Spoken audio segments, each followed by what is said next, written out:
이어서 경남 소식입니다.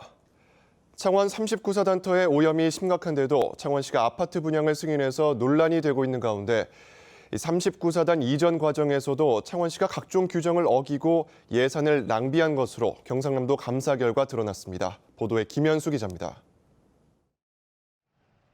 창원 39사단이 이전한 함안군 군북면. 부대가 이전하기 전에 이곳에는 주민 116가구가 살았습니다. 창원시는 이들 주민에게 줄 보상비와는 별도로 가구당 위로금을 5천만 원씩 지급했습니다. 법적 근거도 없이 모두 58억 원을 지급해 결국 창원시 예산을 낭비한 셈이 됐습니다. 사업이 그렇게 해서 늦어지면 그에 대한 손실이 더 큰데 창원시장, 함안군수 전체 합의를 해서 지원했거든요. 예산 낭비 사례는 또 있습니다. 창원 39사단터 개발이 진행 중이던 지난 1월 중순 민간 사업자 유니시티는 창원시에 중간 정산을 요구했습니다. 하지만 창원시는 4월 총선을 앞두고 정치적 악용 소지가 있다며 선거 이후로 정산을 미뤘습니다. 이 때문에 민간 사업자는 개발 투자 비용 이자 명목으로 하루 9천만 원씩 52억 원을 창원시로부터 받게 됐습니다. 39사단터 분양 과정에서도 특혜를 준 것으로 드러났습니다. 민간 사업자가 창원시 소유인 39사단터에 대한 준공 인가를 받지 않았고 1,000억 원대의 대물 변제도 하지 않았는데도 창원시가 분양 승인을 내준 것입니다. 경상남도는 지난달 창원시 종합감사에서 39사단 이전 개발 과정에서의 편법 처리와 예산 낭비를 적발해 최근 담당 공무원 4명의 징계를 창원시에 요구했습니다. KBS 뉴스 김현수입니다. 김해시 의회가 다음 달 신세계백화점과 이마트의 개점 과정을 점검할 특별위원회를 꾸렸습니다. 유통재벌의 지역사회 기여도를 보자는 건데 김해시는 예정대로 행정 절차를 마무리하겠다는 입장이어서 갈등이 예고되고 있습니다. 김준원 기자의 보도입니다. 다음 달 개장을 앞두고 마무리 공사가 한창인 신세계백화점과 이마트 김해점, 점포 개설 등록이라는 마지막 행정 절차만 남았습니다. 하지만 상권보호 대책이 부실하다며 지역 상인들의 반발은 여전합니다. 법적 협상 대상은 반경 1km 이내지만 3km까지 피해 여부를 조사해야 하는 상권 영향평가서 공개를 요구하고 있습니다. 10km 이상 이런 피해가 있는데 그런 데 대해서는 전혀 상생 협약의 의지가 없습니다. 그래서 저희들이 요구하는 것은 1km 안에서 법적인 근거로 해서 상생 협약만 하지 말고. 터미널 건물 기부 체납 문제도 여전히 논란의 대상입니다. 김해시는 적자가 예상되는 데다 법적으로도 문제가 있다며 기부 체납을 거부한 상황. 이에 대해 김해시의회는 행정사무조사 특별위원회를 꾸려 기부 체납을 받을 수 없는지 면밀히 검토하겠다는 입장입니다. 대기업에 혜택을 주는데 지금 우리 김해시에는 어느 것 하나 지금 기부 체납 받은 게 있습니까? 땡전 한 푼 하나 받은 게 없다 아닙니까, 시장님?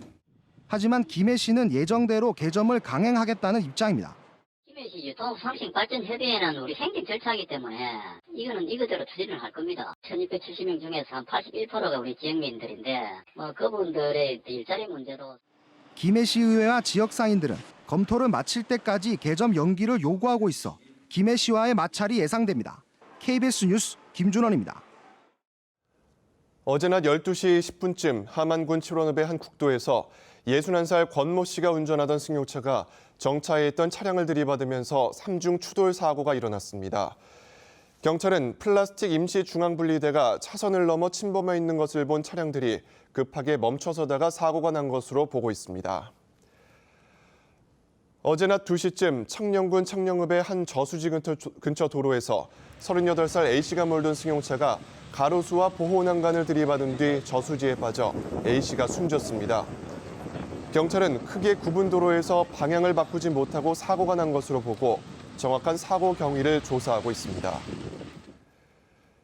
27년 전통의 거창국제연극제가 예산 지원이 중단되면서 명맥이 끊길 위기에 처했습니다. 기존 주최 측의 내부 갈등에다가 새 운영위와의 주도권 다툼까지 더해져 축제 파행을 불러왔습니다.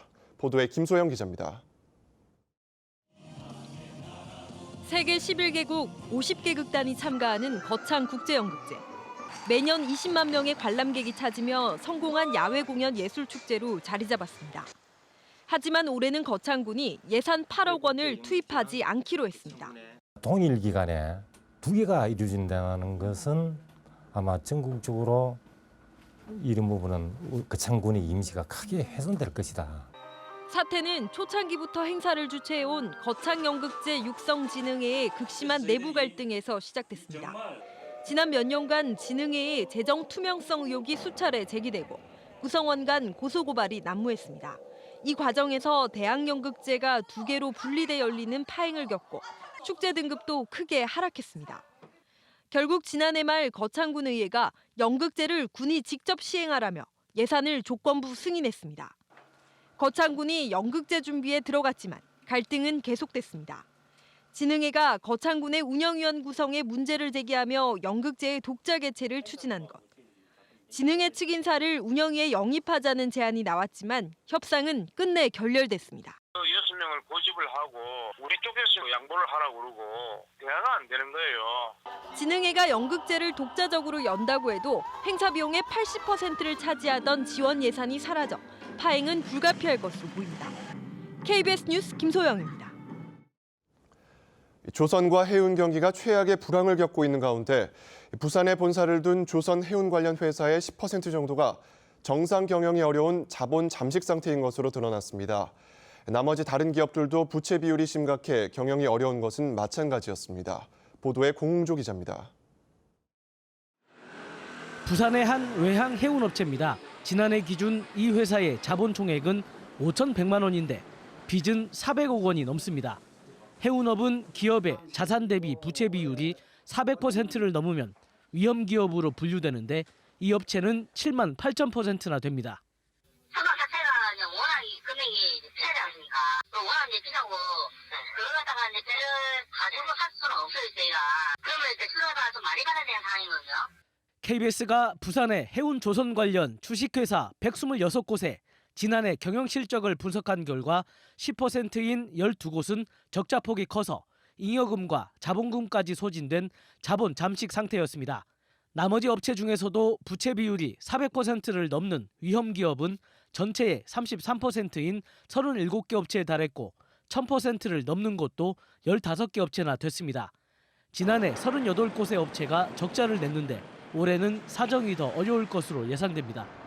해운 시장의 선박 발주량이 상당 부분 줄었습니다. 이로 인해서 조선업도 성장성이나 수익성 면에서 상당 부분 악화되고 있는 상황입니다. 특히 부산 지역 126개 업체 중 35곳이 연매출 120억 원에 못 미치는 소기업이어서 조선 해운 구조조정의 여파를 크게 받을 수밖에 없습니다. 전문가들은 이번 구조조정을 계기로 지역의 중소 조선 해운 업체들도 인수합병 등으로 자생력을 키워야 한다고 조언합니다. KBS 뉴스 공조입니다.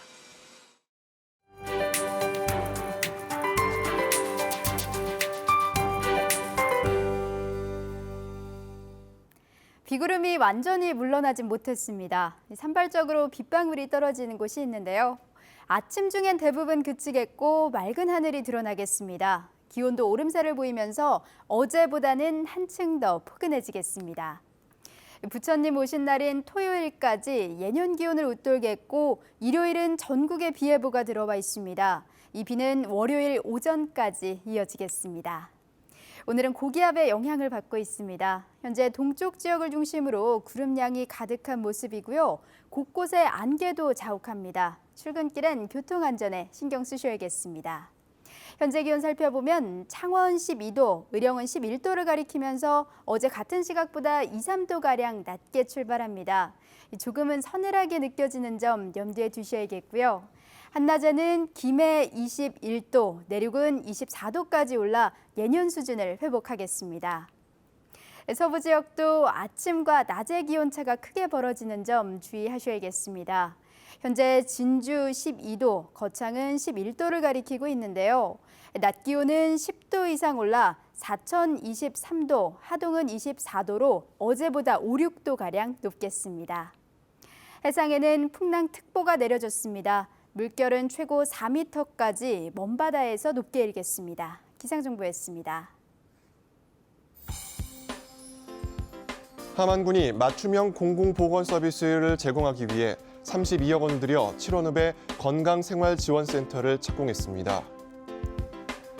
의령 군민문화회관이 한국문화회관연합회가 추진하는 우수공연 프로그램을 유치해 세계작품 9천만 원을 지원받습니다. 합천군이 햇양파 24톤을 처음으로 대만에 수출한다고 밝혔습니다. 거제시 사등면 계도마을이 해양수산부의 어촌 6차 산업화 시범 사업에 선정됐습니다. 경상남도 교육청은 올해를 학생안전 원년으로 선언하고 교원, 전문직, 일반직 등 70명으로 구성된 학교 안전업무 지원단을 발족했습니다. 업무 지원단은 경남 지역을 4개의 권역으로 나눠 학교별 안전계획을 검토하고 평가 보고서를 작성하는 등 안전업무 시행의 어려운 점과 개선점을 파악하는 총괄 업무를 맡게 됐습니다. 경상남도는 농업진흥지역으로 계속 관리하기 부적합한 8,624헥타르를 다음 달 말까지 해제, 변경할 계획입니다. 해제 대상은 농업진흥지역 지정 이후 여건 변화로 인한 3헥타르 이하 자투리 지역과 녹지 지역 내 미경지 정리 지역 등이며 변경 대상은 도로, 하천 등입니다. 지난해 말까지 경남 농업진흥지역은 진흥구역 86,638헥타르 등 95,271헥타르였습니다. 유해 가습기 살균제를 만든 옥시에 대한 불매운동이 경남에서도 잇따르고 있습니다. 경남시민사회단체는 오늘 오전 창원시 한서병원 앞에서 옥시 제품 불매 집중행동을 선언하고 진상규명과 피해자 배상을 요구하는 기자회견을 열 계획입니다. 이보다 앞서 거제 지역 시민사회단체는 지난주 거제 고현동에서 기자회견을 열고 옥시와 책임자의 처벌을 요구하고 불매운동을 벌이겠다고 선언했습니다.